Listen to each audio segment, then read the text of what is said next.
sorry kung ang dami kong siguro mga pagkukulang sa'yo.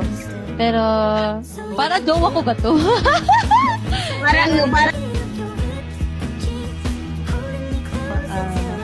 Basta, wag mo na isipin yung mga bagay na iniisip ko, mga nakaraan.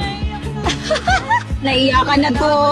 Yung mga bagay, mga iniisip ko ng mga nakaraan, hindi worth it pag-isipan yun for you kasi magaling ka. I love you, Day.